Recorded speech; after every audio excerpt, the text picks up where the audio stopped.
ठीक है बच्चों, पिछले क्लास में हम आप लोग को वन डायमेंशन और टू डायमेंशन वेक्टर के बारे में पूरी तरह से समझा चुके हैं। आज हम आपको थ्री डायमेंशन वेक्टर के बारे में समझाएंगे। क्योंकि थ्री डायमेंशन वेक्टर में क्या होता है कि उसमें आप लोगों को तो मालूम ही है, डायमेंशन मतलब डायरेक्शन होता है। तो इस हिसाब से अगर देखा जाए तो एवरी चीज़ यहाँ पे हमारे स्पेस में थ्री डायमेंशन पोजीशन में रहती है, बशर्ते वो डिपेंड करता है कि आप उसको देख कहाँ से रहे हैं। अगर वही चीज़ें आपके सामने हैं, सामने पड़ेगी तो वो या तो 1D या 2D में हो जाएंगी, लेकिन थोड़ी सी तिरछी हो जाए और थोड़ी सी हाइट पे हो जाए तो ये 1D 2D नहीं होकर ये 3D में हो जाता है।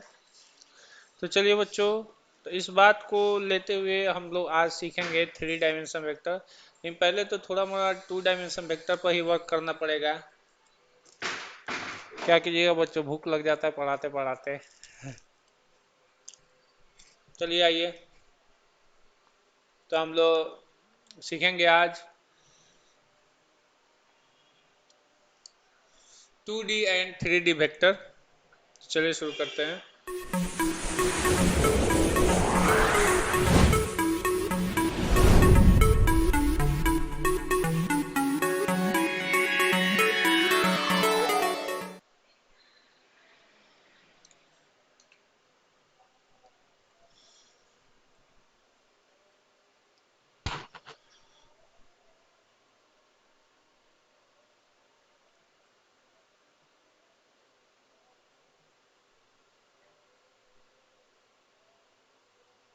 देखिए बच्चों, टू डायमेंशन वेक्टर जनरली आपका किस में होता है, एक्स वाई या वाई जेड या जेड एक्स प्लेन में होता है।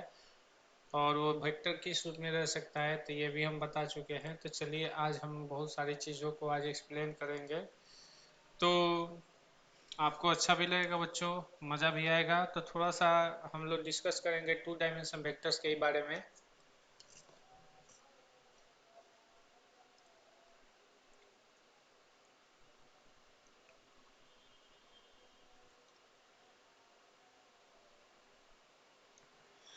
देखिए,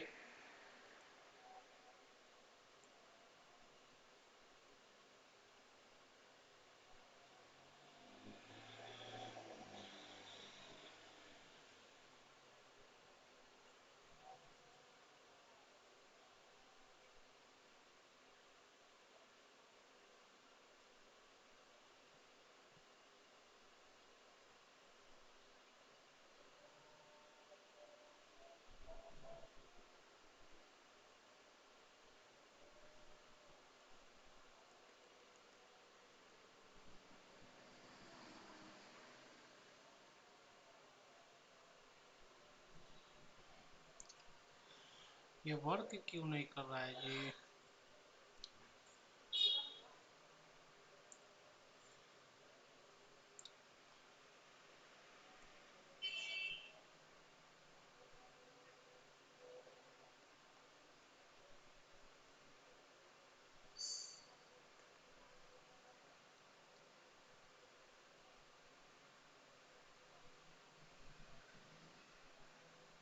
चलिए वर्क करने लगा।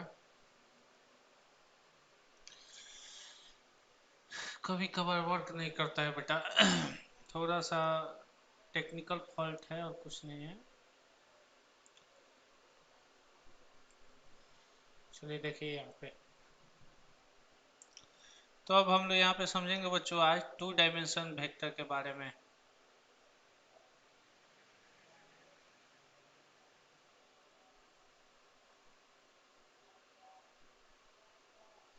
इसका हिंदी हो जाएगा बच्चों द्विविमीय सदिश।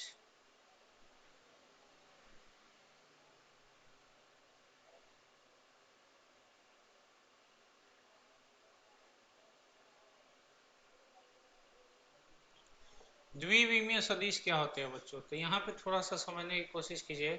द्विविमीय जितने भी सदिश होते हैं यानी टू डायमेंशनल वेक्टर, वो या तो एक्स वाई प्लेन में होंगे, नहीं तो वाई जेड प्लेन में होंगे,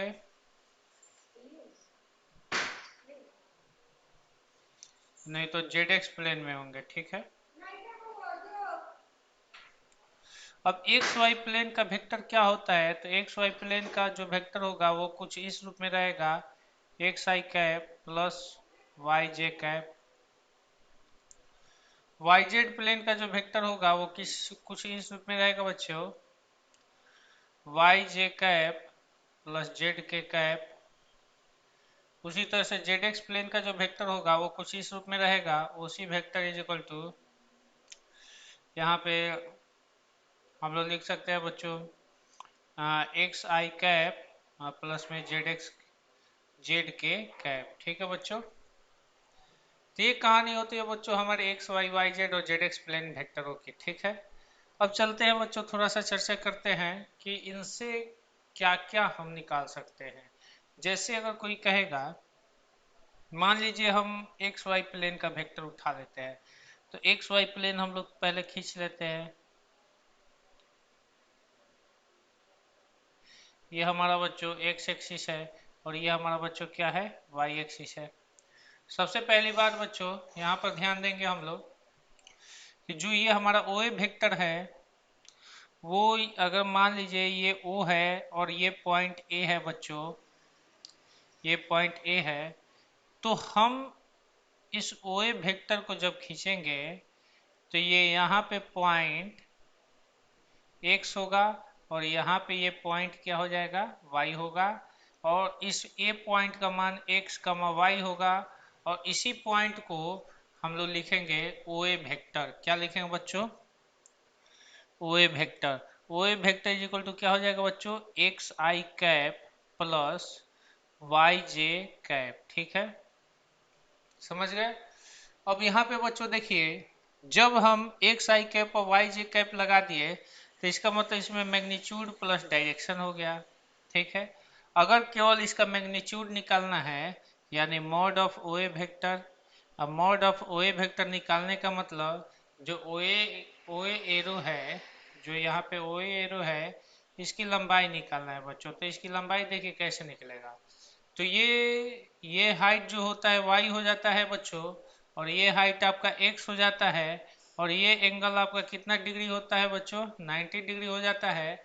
तो ये आपका परपेंडिकुलर हो गया, और ये आपका बेस हो गया, और ये आपका हाइपोटेनियस हो गया। तो हाइपोटेनियस का वैल्यू जो होता है वो root under x square plus क्या हो जाता है बच्चों, वाई स्क्वायर हो जाता है। क्या हो जाता है, X square plus Y square हो जाता है। तो इस तरीके से इसका वैल्यूएशन हो गया बच्चों, mod of O A vector का x square plus Y square. और इसको हम कहते हैं कि इसमें केवल ये मैग्नीट्यूड आ गया। ठीक है, क्यों, क्योंकि ये एरो की केवल लंबाई है बच्चों, उसमें से डायरेक्शन हट गया है बच्चों। अब कोई पूछेगा बच्चों कि ओ ए वेक्टर का यूनिट वेक्टर निकालिए, तो ओ ए वेक्टर का unit vector O A cap बराबर आपका क्या हो जाएगा बच्चों, ओ ए वेक्टर बटा में mod of O A vector हो जाएगा बच्चों। तो इस प्रकार से आपका हो जाएगा बच्चों एक्स आई कैप प्लस वाई जे कैप बटा में रूट अंडर क्या हो जाएगा बच्चों, X square plus Y square हो जाएगा। और इस प्रकार से हमारा ओ ए कैप का मान आ जाएगा बच्चों सब लोग के सामने। देखिए कितना आ जाएगा, ओ ए कैप आपका हो जाएगा बच्चों X by root under x square plus Y square, क्योंकि ये भिन्न का जोड़ा हुआ रूप है, इसको तोड़ा हुआ रूप में बदल देंगे, प्लस वाई बटा में root under x square plus Y square. ठीक है, और ये हो गया बच्चों जे कैप। ठीक है, अब ये बच्चों, अब हम कहते हैं कि डायरेक्शन कोसाइन निकाले। डायरेक्शन कोसाइन मतलब जानते हैं क्या होता है, इसको हम कहते हैं बच्चों द्विकोजया।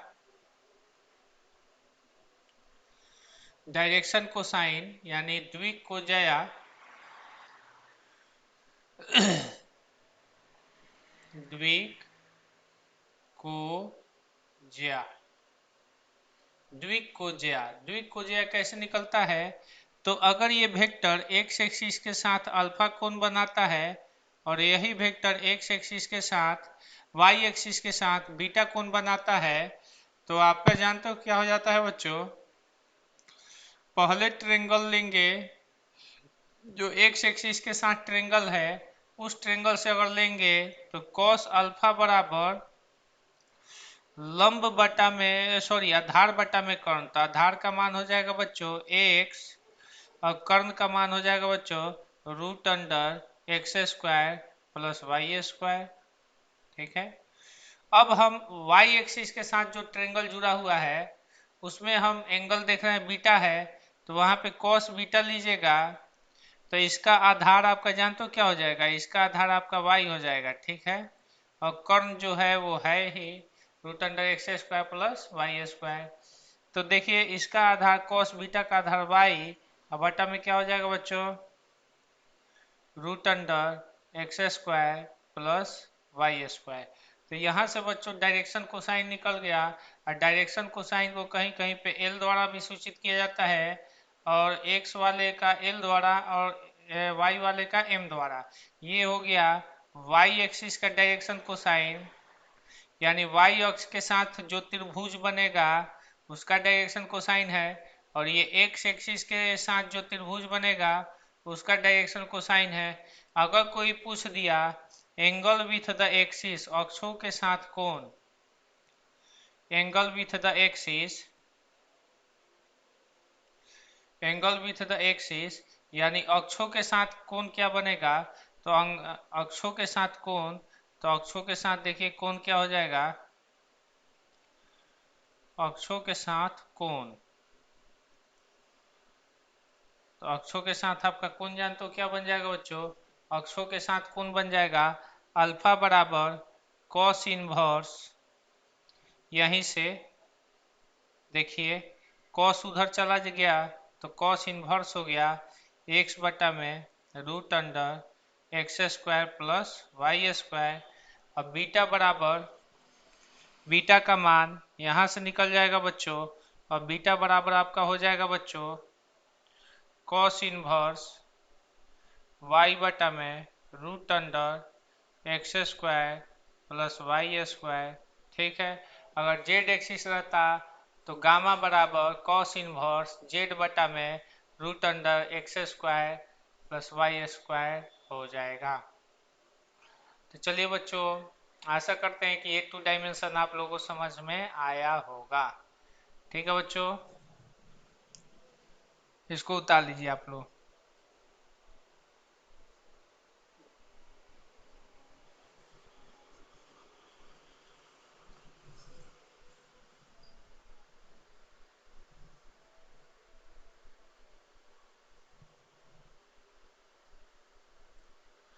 ठीक है बच्चों, उतार लिए हैं, आशा करते हैं कि आप लोग उतार लिए होंगे। चलिए अब हम थोड़ा सा न्यूमेरिकल बनाते हैं। जैसे कोई क्वेश्चन दे देगा कि एक पॉइंट बी है, उस पॉइंट बी का मान, क्वेश्चन ऐसे कर रहा है एक पॉइंट बी है, उस पॉइंट बी का मान दिया हुआ है -3, 4, तो कहेगा इसका पोजीशन वेक्टर क्या होगा, यानी ओरिजिन से शुरू होने वाला वेक्टर ओ बी वेक्टर बराबर वाट। उसके बाद कहेगा इसका यूनिट वेक्टर क्या होगा, ओ बी कैप बराबर वाट। उसके बाद क्वेश्चन कहेगा कि इसका कॉस अल्फा क्या होगा, यानी डायरेक्शन कोसाइन बराबर वाट। इसका कॉस बीटा क्या हो जाएगा, यानी डायरेक्शन कोसाइन बराबर वाट। उसके बाद कहेगा एंगल बराबर क्या हो जाएगा, यानी एक्स एक्सिस के साथ एंगल, और बीटा बराबर क्या हो जाएगा, यानी वाई एक्सिस के साथ एंगल क्या हो जाएगा। तो देखिए बच्चों, जब भी ऐसे क्वेश्चन रहे तो सिंपल सी बात है, आप डायग्राम खींचेंगे बच्चों, तो डायग्राम आपका ऐसे खिंचाएगा बच्चों,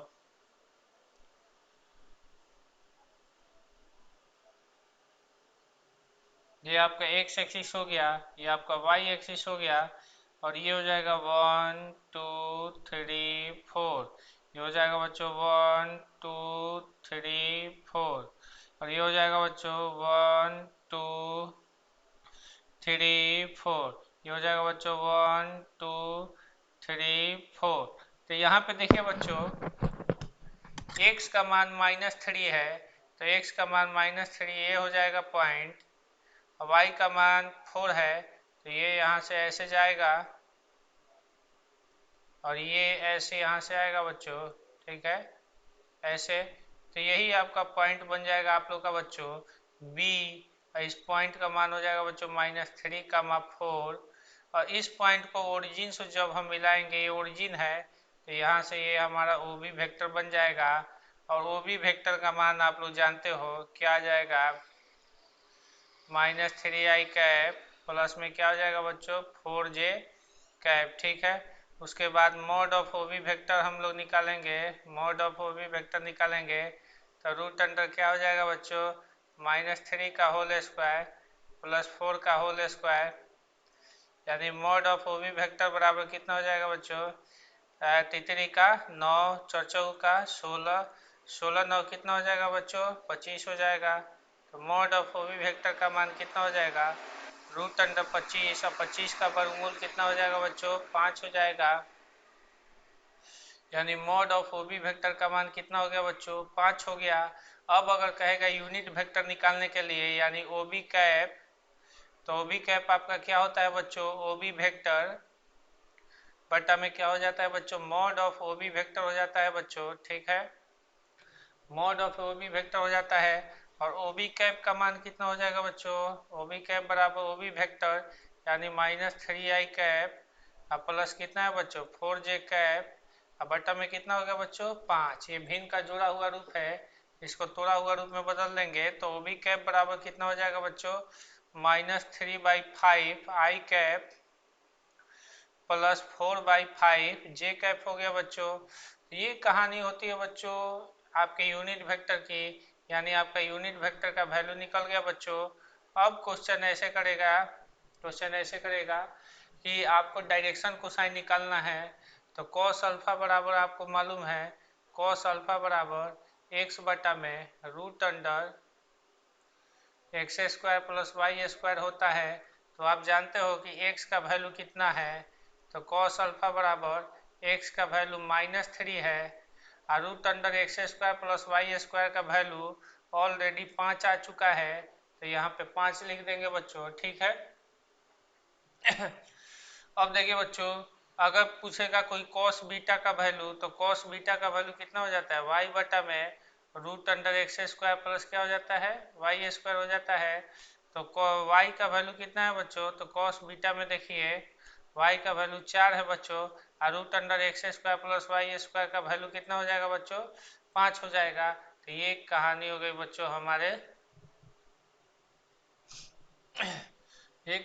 बच्चों हमारे सारे मतलब ये डायरेक्शन कोसाइन भी हमारा निकल गया। अब एंगल निकालना है, तो आप जानते हो कि एंगल आसानी से निकल सकता है। अल्फा बराबर कॉस इनवर्स -3/5 हो जाएगा बच्चों, और यहाँ पे बीटा बराबर क्या हो जाएगा बच्चों कॉस इनवर्स 4/5 हो जाएगा। ये आपका 4/5 हो जाएगा। ये सारे वैल्यू निकल जाते हैं। उसी तरह से बच्चों आपने एक्स वाई प्लेन का मतलब सारे एक्सप्लेनेशन किया बच्चों। अब हम आप लोगों को वाई जेड प्लेन का एक्सप्लेनेशन करते हैं बच्चों। यानी ये जो क्वेश्चन था ये एक्स वाई प्लेन का था बच्चों। अब हम वाई जेड में थोड़ा सा चलेंगे।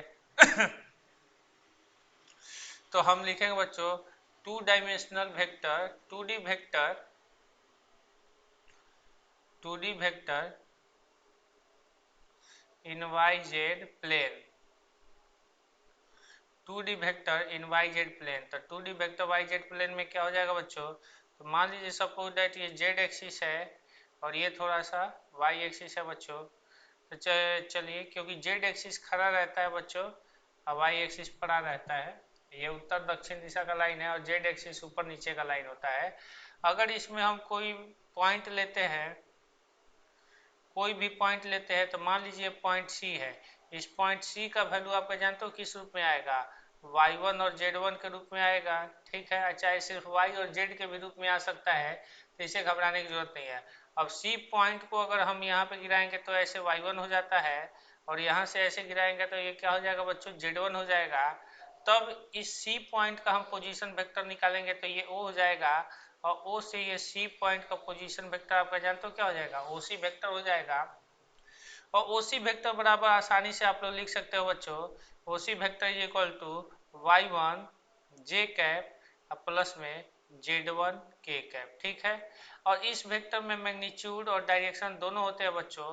अगर डायरेक्शन हटाना हो तो उसी वेक्टर में मॉड लगाओगे बच्चों, तो उसी वेक्टर में मॉड लगाओगे तो उसका मान हो जाएगा बच्चों रूट अंडर y1 का होल स्क्वायर प्लस z1 का होल स्क्वायर।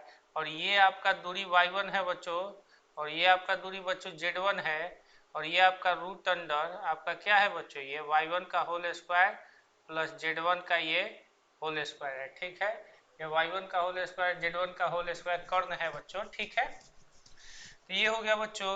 अब कहेगा यूनिट वेक्टर निकालिए यानी एकांक सदिश, तो ओसी कैप बराबर आप लोग क्या लिख सकते हो, ओसी वेक्टर बट्टा में क्या लिख सकते हो बच्चों, मॉड ऑफ ओसी वेक्टर।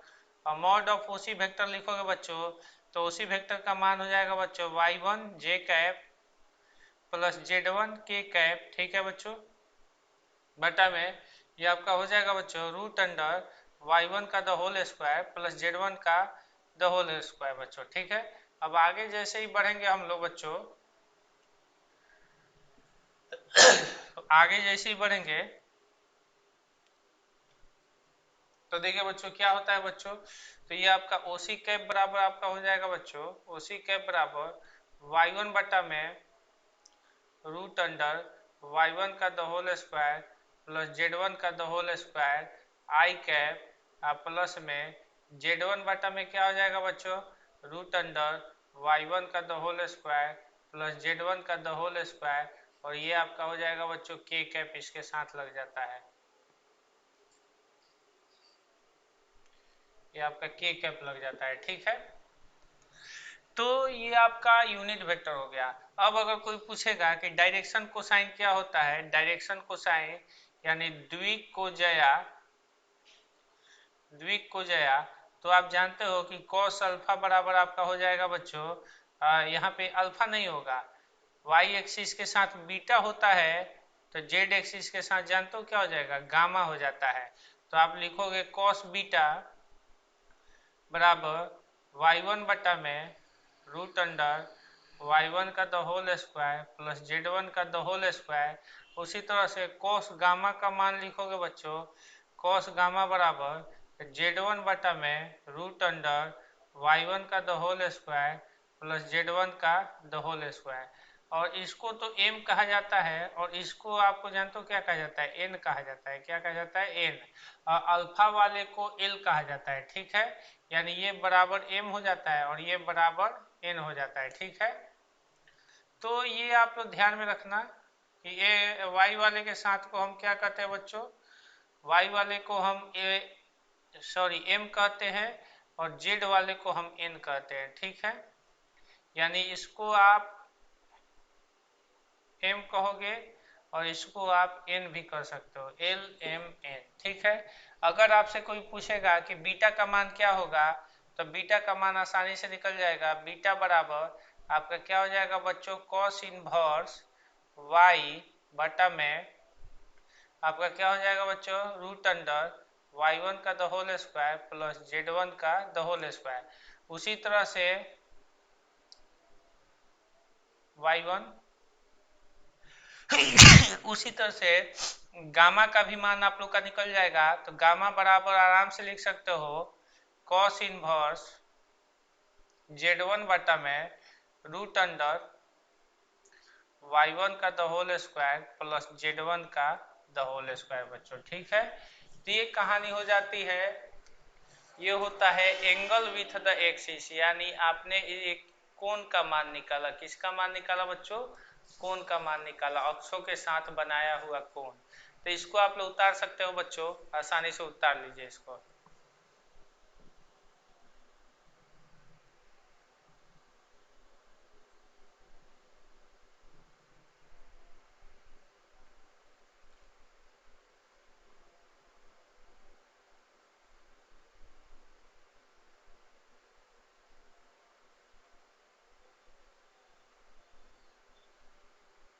चलिए बच्चों, आशा करते हैं कि आप लोग उतार लिए होंगे।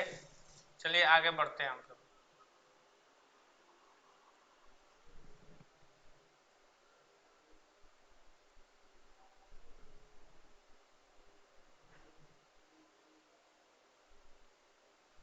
देखिए बच्चों, अब देखिए बच्चों यहाँ पे कहानी क्या होती है बच्चों, ध्यान देना है। अब वाई जेड हो गया बच्चों। अब 2D vector Z x plane की बात करते हैं तो वहां से भी आप लोग आसानी से निकाल सकते हो बच्चों। कैसे निकालोगे तो थोड़ा सा ध्यान दीजिए। आप लोग यहाँ पे लिख सकते हो 2D वेक्टर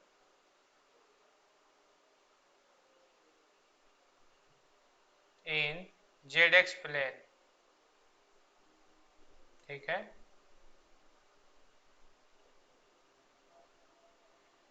इसको हम लिख सकते हैं द्विविमीय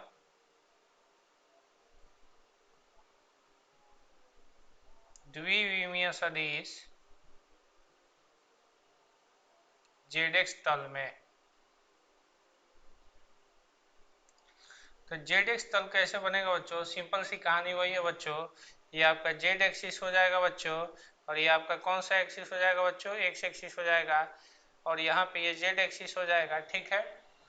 और ये सारी बातें तो हम समझा चुके हैं। एक्स एक्सिस का ये ईस्ट होता है यानी पूरब, और ये क्या होता है, वेस्ट होता है पश्चिम, और ये जेड एक्सिस का एबव होता है यानी ऊपर, और नीचे वाला बिलो होता है यानी नीचे, ठीक है बच्चों। ये आपका ओरिजिन क्या होता है बच्चों, वो होता है। मान लीजिए यहाँ पे एक पॉइंट डी है, और इस पॉइंट डी का वैल्यू दिया होगा बच्चों। वैल्यू क्या दिया होगा, तो क्या आपको ऐसे दिया होगा, x1 और z1 के रूप में दिया होगा। तो x1 का मान जानते हो क्या होगा, इसको पॉइंट नीचे गिराने पर ये जो होगा हुआ हो जाएगा, वो x1 का वैल्यू हो जाएगा। इस पॉइंट को ऐसे गिराने पर ये आपका किसका वैल्यू हो जाएगा बच्चों, z1 का वैल्यू हो जाएगा। तब यहाँ से बच्चों ये आपका ओडी वेक्टर निकल के आता है बच्चों, और ये ओडी वेक्टर देखिए कितना हो जाता है। आप ओडी वेक्टर बराबर आसानी से लिख सकते हैं ऐसे x1 आई कैप प्लस z1 के कैप, ठीक है। ये x1 क्या है, तो x1 ओरिजिन से यहाँ तक की दूरी है, और ये z1 यहाँ तक की दूरी है, ठीक है। ये दूरी है यानी z1 आपका परपेंडिकुलर है और x1 आपका बेस है बच्चों। और इसमें मैग्नीट्यूड और डायरेक्शन दोनों होता है, यानी लंबाई भी होता है और नुकीला भाग भी होता है। हम बताए हैं किसी भी वेक्टर को रिप्रेजेंट करने वाले एरो साइन में जो नुकीला पार्ट होता है वो डायरेक्शन को रिप्रेजेंट करता है, और जो इसकी लंबाई होती है वो मैग्नीट्यूड को रिप्रेजेंट करता है। तो इस वेक्टर का अगर यूनिट वेक्टर, इस वेक्टर का अगर केवल मैग्नीट्यूड निकालना है तो उस वेक्टर में हम क्या लगा करते हैं बच्चों, मॉड लगा देते हैं। उस वेक्टर में जैसे ही मॉड लगाएंगे बच्चों तो ये जानते हो क्या बन जाएगा, ये बन जाएगा x1 का होल स्क्वायर प्लस z1 का द होल स्क्वायर, और इसमें केवल मैग्नीट्यूड बच जाएगा। यानी इस एरो साइन की लंबाई निकल गई बच्चों। इस एरो साइन की लंबाई क्या हो गई, x1 का होल स्क्वायर प्लस z1 का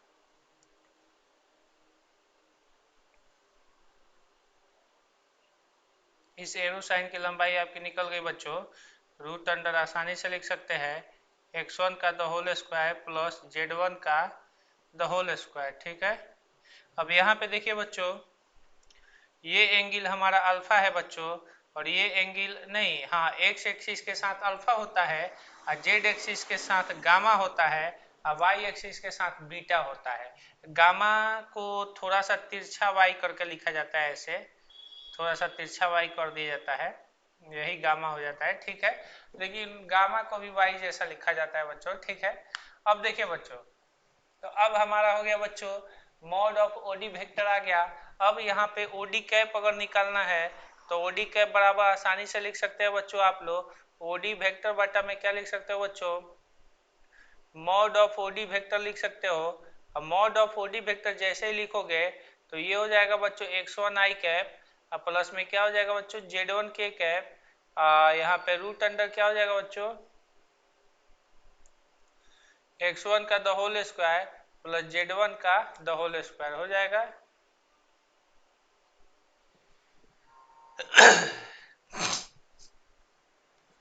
यहाँ पे ओडी कैप बराबर क्या हो जाएगा बच्चों, ओडी कैप बराबर हो जाएगा x1 बाई रूट अंडर क्या हो जाएगा बच्चों, रूट अंडर हो जाएगा x1 का the whole square plus z1 का द होल स्क्वायर, और यहाँ पे बन जाएगा बच्चों आई कैप, अब प्लस में क्या हो जाएगा बच्चों z1 बटा में रूट अंडर x1 का the whole square plus Z1 का द होल स्क्वायर, और यहाँ पे लग जाएगा बच्चों k कैप। ठीक है, जेड एक्सिस के साथ k कैप लगता है, एक्स एक्सिस के साथ i कैप लगता है, और y एक्सिस के साथ j कैप लगता है। ये सारी बातें हम समझा चुके हैं। i, j और k जो होता है ये आपके अक्षों के यूनिट वेक्टर होते हैं, यानी एक्सिस के एकांक सदिश होते हैं। ठीक है, अब देखिए बच्चों यहाँ पे ओडी कैप का मान इतना आ गया बच्चों। अब कोई पूछेगा कि कॉस अल्फा का मान क्या होगा, यानी डायरेक्शन कोसाइन क्या होंगे, तो डायरेक्शन कोसाइन आप लोग लिख सकते हो आसानी से। डायरेक्शन कोसाइन यानी इसको हम कहते हैं बच्चों द्विकोजया। क्या कहते हैं बच्चों? द्विकोजया। द्विकोजया। द्विकोजया अगर कोई पूछेगा कि यहाँ पे एक्स अक्ष का द्विकोजया क्या होगा, तो यहाँ पे कॉस अल्फा होगा, और कॉस अल्फा बराबर आपका बेस बटा में हाइपोटेनियस हो जाता है, यानी ये आधार बटा में ये कर्ण हो जाएगा। ठीक है, तो यहाँ पे हो जाएगा आधार का मान x1 और कर्ण का हो जाएगा मान रूट अंडर x1 का the whole square plus Z1 का द होल स्क्वायर। ठीक उसी तरह से y एक्सिस का आपका जाए, सॉरी y नहीं, यहाँ पे z एक्सिस ना है, जेड एक्सिस का आपका क्या हो जाएगा बच्चों? जेड एक्सिस का हो जाएगा बच्चों आपका बेस बटा में हाइपोटेनियस। तो देखिए बच्चों यहाँ पे बेस आपका कितना है बच्चों? Z1 है, तो बेस आपका Z1 है और हाइपोटेनियस आपका यही है। ठीक है, तो आपका हो जाएगा बच्चों Z1 बटा में root under, sorry Z axis का हो जाएगा बच्चों, ऐसे लिखेंगे जेड एक्सिस का cos gamma is equal to Z1 by root under, आप लोग जानते हो x1 का होल स्क्वायर प्लस Z1 का द होल स्क्वायर हो जाएगा। अब उसी तरह से अगर एंगल निकालना होगा, angle with the axis, angle with the axis यानी अक्षों के साथ कोण, तो देखिए बच्चों अक्षों के साथ कोण कैसे निकलेगा,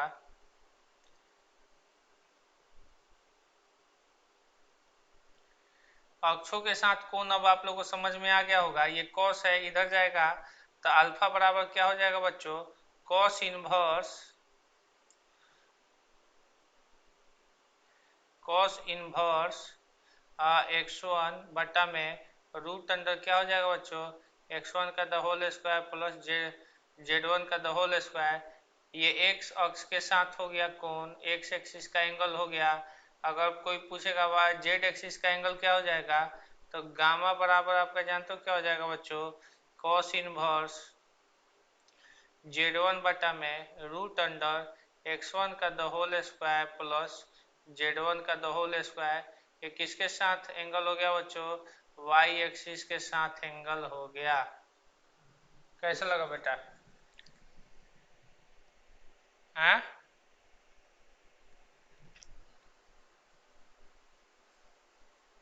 समझ में आ गया होगा बच्चों अच्छी तरीके से।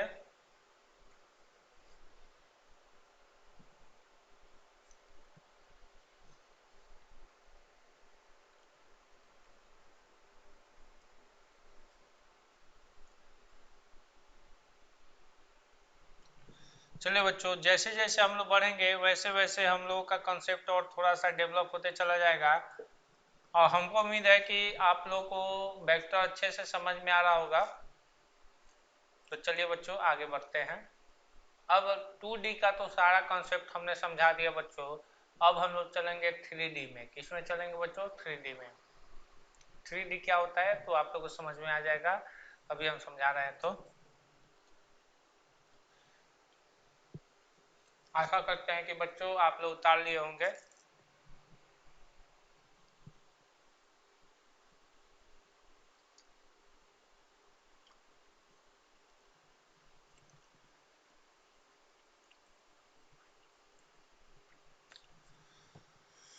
हू हू हू हू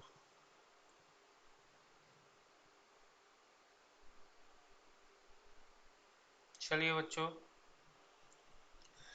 ये आपका होता है बच्चों जेड एक्सिस,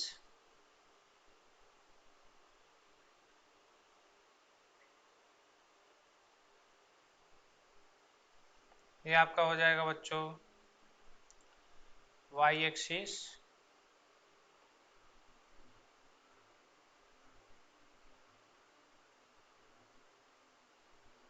ठीक है बच्चों।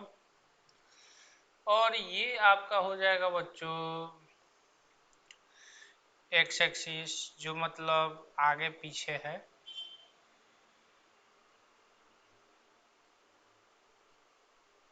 ये बोर्ड के आगे है और बोर्ड के पीछे है, ठीक है बच्चों। चलिए बच्चों, इसी को कहते हैं बच्चों थ्री डायमेंशन। क्या कहते हैं बच्चों? Three dimension. इसको हम कहते हैं बच्चों थ्री डायमेंशन।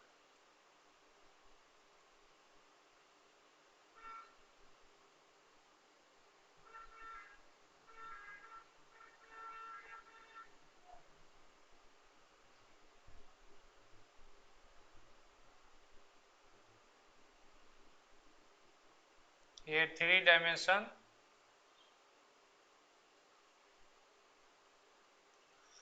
ये आपका पोजीशन वेक्टर होता है, थ्री डायमेंशन पोजीशन वेक्टर। इसको हम कहते हैं बच्चों त्रिविमीय स्थिति सदिश। इसका हिंदी हो जाएगा त्रिविमीय स्थिति सदिश। त्रिविमीय में क्या होता है बच्चों? तो किसी भी वेक्टर में तीन डायरेक्शन होते हैं।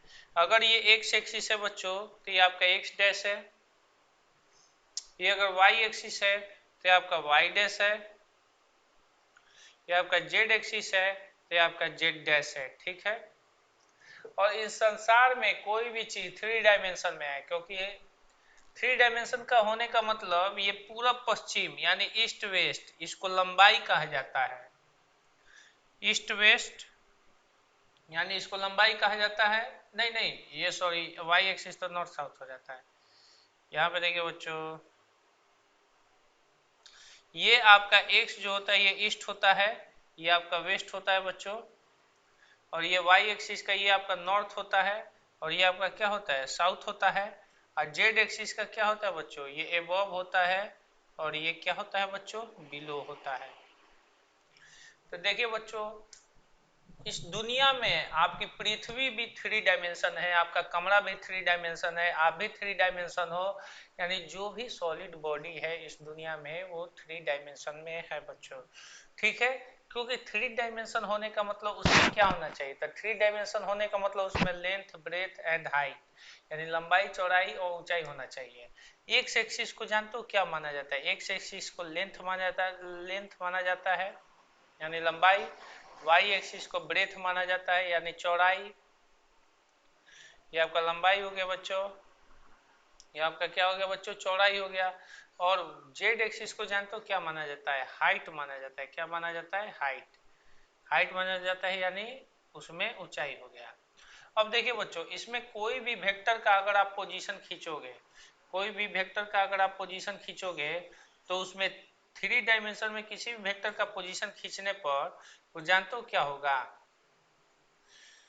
किसी भी वेक्टर का पोजीशन खींचने पर वो बच्चों, एक मिनट थोड़ा सा,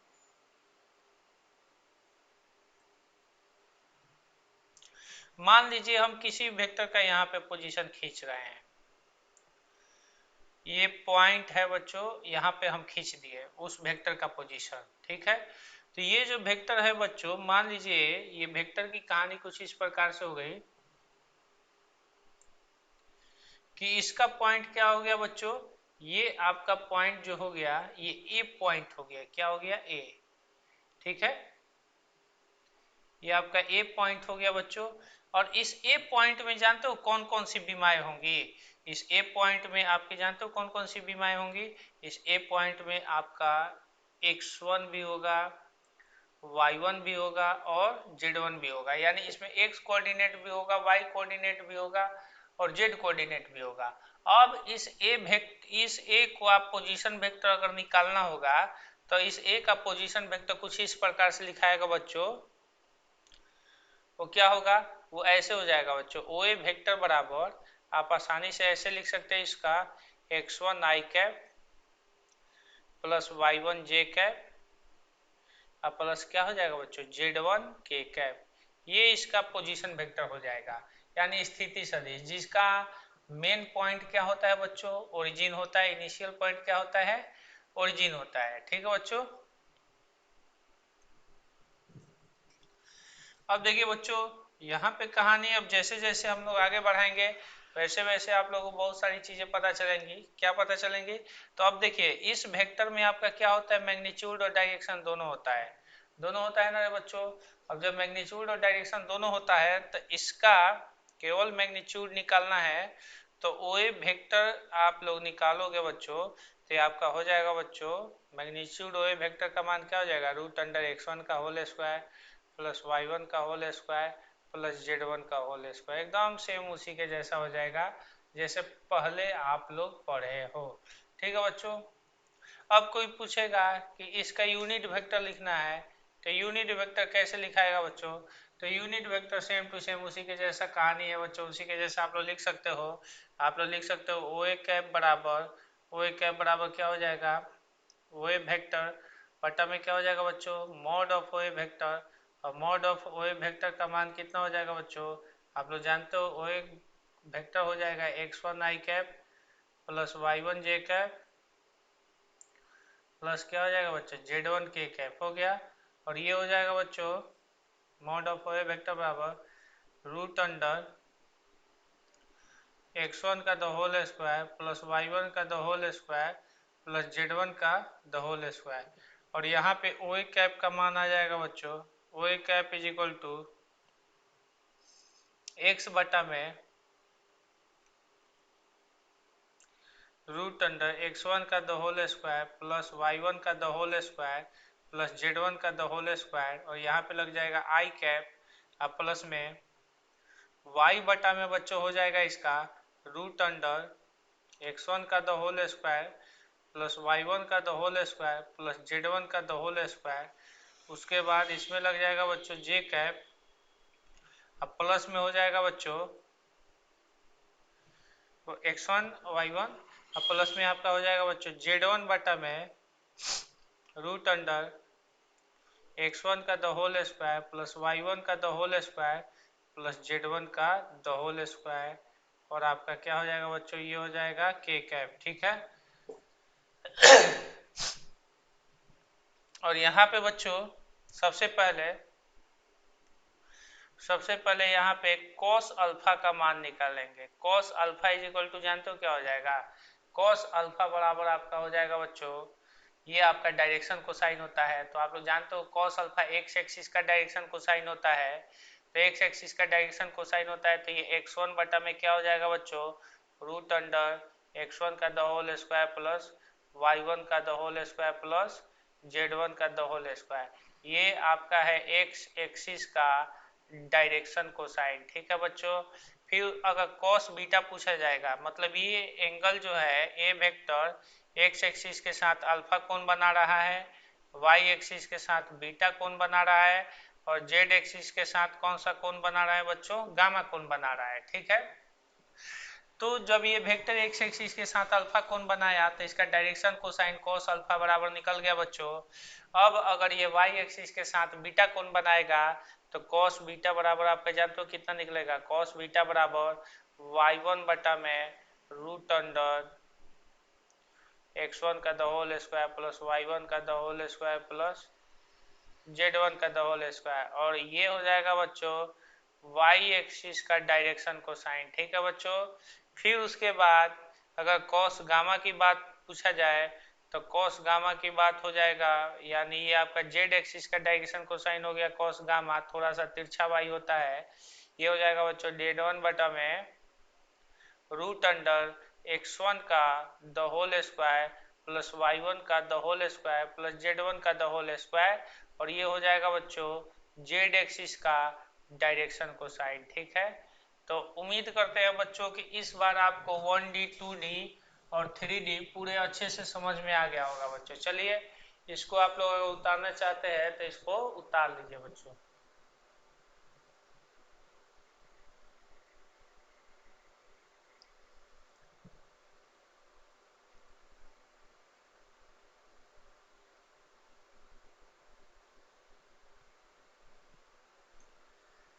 चलिए बच्चों, ये 1D 2D और 3D अगर समझ गए होंगे तो थोड़ा सा एक या दो न्यूमेरिकल इस पर हम बना रहे हैं, और उसके बाद आगे जब हम लोग बढ़ेंगे तब हम लोग को पैरेललोग्राम रूल, ट्रायंगल रूल और रेजोल्यूशन रूल, और उसके बाद हम लोग को पढ़ने को मिलेगा बच्चों dot product and cross product.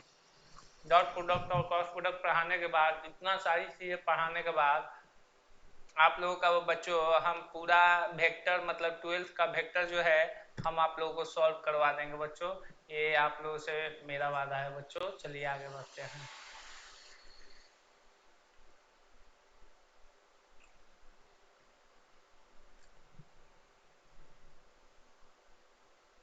ठीक है बच्चों, आशा करते हैं कि उतार लिए होंगे आप लोग बच्चों।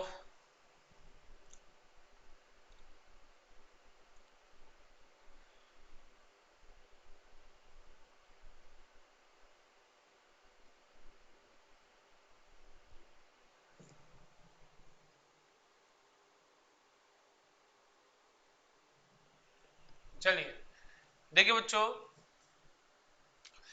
जहां तक बात होती है कि आप लोग जब सारी बातें समझ रहे हैं तो थोड़ा सा आप न्यूमेरिकल दे रहे हैं। जैसे अगर क्वेश्चन कह रहा है कि पॉइंट ए का मान दिया हुआ है 3 -2 और कमा 1, और कहेगा कि ये 1 है और ये 3 -2 और 1 है, तो कहेगा कि इसका पोजीशन वेक्टर यानी ओए वेक्टर बराबर क्या होगा। आप निकाल सकते हो मॉड ऑफ ओए वेक्टर यानी इसका मैग्नीट्यूड क्या होगा, ये भी आप निकाल सकते हो। इसका यूनिट वेक्टर क्या होगा यानी ओए कैप का मान क्या होगा, ये भी निकाल सकते हो आप आसानी से।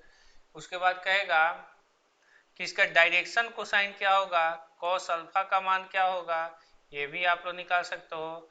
उसके बाद पूछेगा कॉस बीटा का मान क्या होगा, ये भी आप लोग निकाल सकते हो। और कॉस गामा का मान क्या होगा, ये भी आप लोग निकाल सकते हो। और कहीं पूछेगा कि एंगल अल्फा कमा बीटा कमा गामा इन सभी के मान क्या होंगे, तो ये भी आप लोग आसानी से क्या कर सकते हो बच्चों, निकाल सकते हो। तो चलिए बच्चों, जैसे जैसे हम लोग आगे बढ़ेंगे वैसे वैसे न्यूमेरिकल्स भी बनेंगे और वैसे वैसे क्वेश्चनों का भी हम लोग डिस्कस करेंगे। तो चलिए बच्चों, सिंपल सी बात है, सॉल्यूशन करते हैं। तो सॉल्यूशन में देखिए बच्चों, आप जानते हो कि पॉइंट ए है तो इसका पोजीशन वेक्टर ओए वेक्टर बराबर क्या हो जाता है बच्चों, 3i cap -2j cap plus 1 के कैप हो जाएगा बच्चों। आप समझ गए होंगे। उसके बाद इसका मॉड ऑफ निकालना है यानी मैग्नीट्यूड निकालना है, तो रूट अंडर क्या हो जाएगा बच्चों, 3 का होल स्क्वायर -2 का होल स्क्वायर प्लस 1 का होल स्क्वायर हो जाता है बच्चों। उसके बाद क्या होगा बच्चों, अब देखो बच्चों, इसका यूनिट वेक्टर निकालना है तो ओ ए कैप बराबर आपका क्या होता है बच्चों, पहले एक मिनट पहले मॉड निकाल ले। Mod of O A vector is equal to हो जाएगा रूट अंडर 9 प्लस 4 प्लस 1, यानी टोटल कितना हो गया बच्चों, mod of O A vector का मान आ गया बच्चों रूट अंडर 13। ठीक है, रूट अंडर 13 हो गया। ठीक है, अब जब रूट अंडर 13 आ गया बच्चों, तब यहाँ पे बच्चों ओ ए कैप का मान हम लोग निकालेंगे। तो ओ ए कैप बराबर जानते हो क्या हो जाएगा बच्चों, आप लोग जानते हो O A vector by mod of O A vector हो जाएगा। ठीक है, और ओ ए वेक्टर का मान आपका कितना हो जाएगा बच्चों, 3i cap -2j cap plus 1 के कैप। ठीक है बच्चों, बाई रूट अंडर 13 हो जाएगा। हाँ बोलिए, हाँ बोलिए। अच्छा हाँ हाँ सॉरी, यहाँ पे 14 हो जाएगा, 14 हो जाएगा, सॉरी बेटा, कोई बात नहीं है। चलिए अच्छी बात है, पकड़ लेते हो। अरे पढ़ाते पढ़ाते सुबह से शाम तक पढ़ाते पढ़ाते दिमाग घसक जाता है बेटा, तो कभी कभार मिस माइंड हो जाता है। चलिए थोड़ा सा टकला सीधा कर लेते हैं, उसके बाद पढ़ाएंगे। जय महाकाल, जय सिया राम, धांसू सर जैसा है। यहाँ पे देखिए बच्चों, अब क्या हो गया, ओ A cap is equal to कितना आ गया बच्चों, आपका हो जाएगा 3/√14 आई कैप माइनस 2/√14 जे कैप प्लस 1/√14 क्या हो जाएगा बच्चों, के कैप। ठीक है, तो ये तरीका होता है बच्चों आप लोग को मतलब यूनिट वेक्टर निकालने का। ठीक है, और जब ये यूनिट वेक्टर आप लोग से निकल जाते हैं बच्चों, तब उसके बाद आप लोग से कॉस अल्फा का मान पूछता है। तो यूनिट वेक्टर का यही पोर्शन आपका कॉस अल्फा हो जाता है, ये पोर्शन आपका कॉस बीटा हो जाता है, और यही पोर्शन आपका कॉस गामा हो जाता है, क्योंकि ये √14 √x² plus y² plus z² से बन के आता है। तो हम लिख सकते हैं बच्चों कॉस अल्फा बराबर क्या हो जाएगा, तो कॉस अल्फा आपका एक्स एक्सिस का डायरेक्शन कोसाइन है, द्विकोणीय है, तो ये हो जाएगा बच्चों आप लोग का 3/√14, ये एक्स एक्सिस का क्या है बच्चों, डायरेक्शन कोसाइन है। ठीक है, उसके बाद कोई पूछेगा कि कॉस बीटा का मान क्या हो जाएगा, तो कॉस बीटा का मान हो जाएगा -2/√14। ठीक है, ये किसका डायरेक्शन कोसाइन है बच्चों, वाई एक्सिस का डायरेक्शन कोसाइन है। अगर कोई पूछेगा कॉस गामा का मान क्या हो जाएगा, तो ये हो जाएगा बच्चों 1/√14।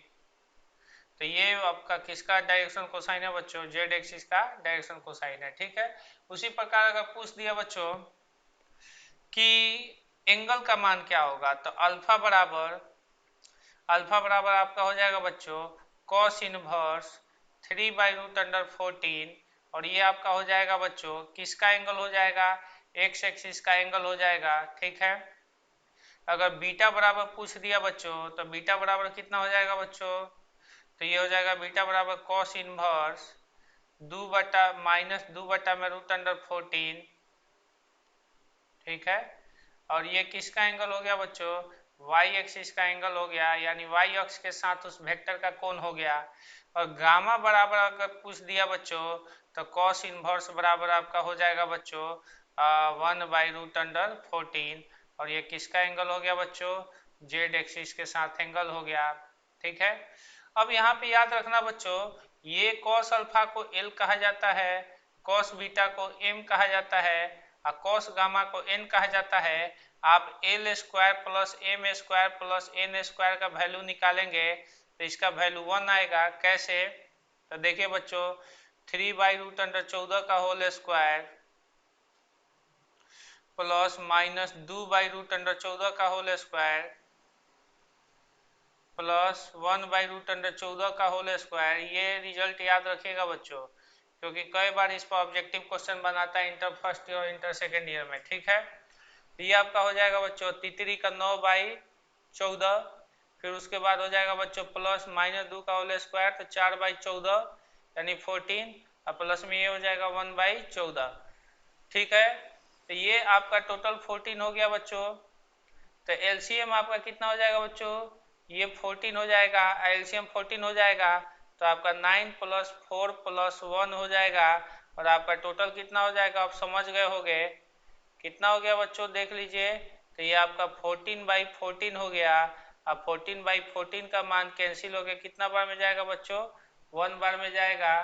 तो इस तरीके से आप लोग का मतलब L² plus M² plus N² का वैल्यू 1 आ गया। अब समझ गए होंगे बच्चों कि कैसे ये सवाल सॉल्व होते हैं और कैसे इनको आगे बढ़ाया जाता है। तो बच्चों आज हमने 1D 2D और 3D बढ़िया से समाप्त कर दिया बच्चों, एकदम अच्छे तरीके से समझा के समाप्त किया है, और हमको उम्मीद है कि आप लोग को अच्छी तरीके से ये सारी चीज़ें समझ में आई होंगी। और कभी आप लोग आमने सामने मिलोगे तो हम आपको प्रैक्टिकली लेवल पर भी समझा देंगे कि 1D 2D 3D में क्या होता है। ठीक है, जैसे रूम में टंगा हुआ पंखा ये आपसे 3D में होता है, और आपके सामने चलती हुई छिपकली 2D में होती है। ठीक है, फर्श पे पड़ा हुआ कोई चीज या तो 1D में होता है, नहीं तो 2D में होता है। ठीक है, तो ये सब डिपेंड करता है उस समय सिचुएशन के ऊपर कि आपके सामने वो किस पोजीशन पर है बच्चों।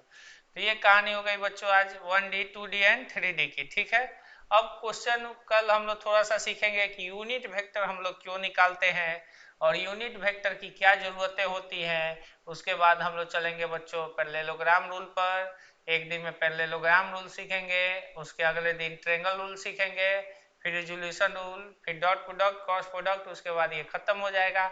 उसके बाद केवल सवाल धकाधक बनाते चले जाएंगे हम लोग और वेक्टर हम लोग का पूरा अच्छी तरीके से क्या हो जाएगा बच्चों, खत्म हो जाएगा। ठीक है, तो चलिए बच्चों क्लास यहीं पे आज स्टॉप करते हैं।